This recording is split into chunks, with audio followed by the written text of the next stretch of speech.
Ano yung chika about showtime also? Ano yung mga pinag-uusapang matutugi na kayo sa GMA? Hindi ko alam eh. I think wala namang may alam, but it's hanging in the air. So, syempre, lahat kami, sanay na kami wow, bahala na. Pero, in fairness talaga sa GMA, talagang pinaglaban nila kami.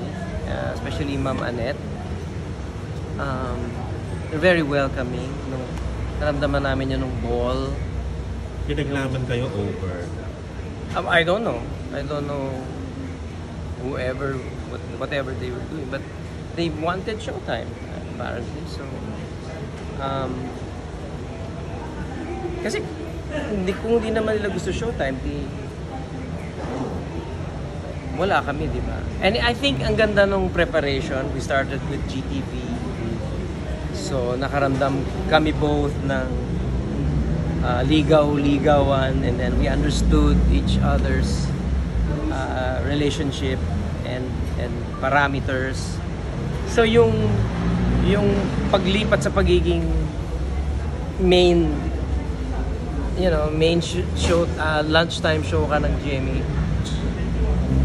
seemed like parang sobrang imposible mangyari, pero nangyari because of the stage by stage events that could not have been forced or orchestrated. I think God really had a hand in it. So I'm just blessed to be part of that history, and hopefully we can do it longer. Otherwise, life goes on. Ganun naman yan.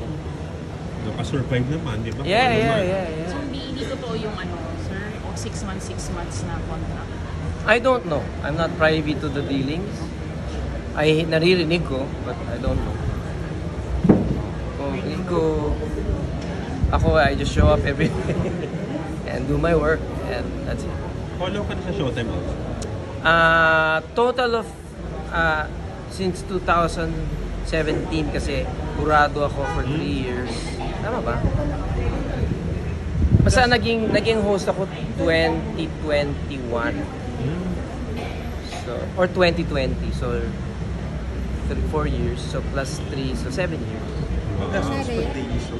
Sa damit, yes.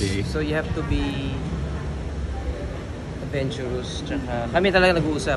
Ito, nabili ko na to. Kasi, pare-pareho ka naman ng bibilhan. Oo. Susuki ka ng Shein. Susuki ka na. Seryoso? Oo naman araw-araw di ba? So, minsan bigayan kami ng dami. Si Bong. Lagi niya akong binibigyan ng dami. Yung Si Jong din.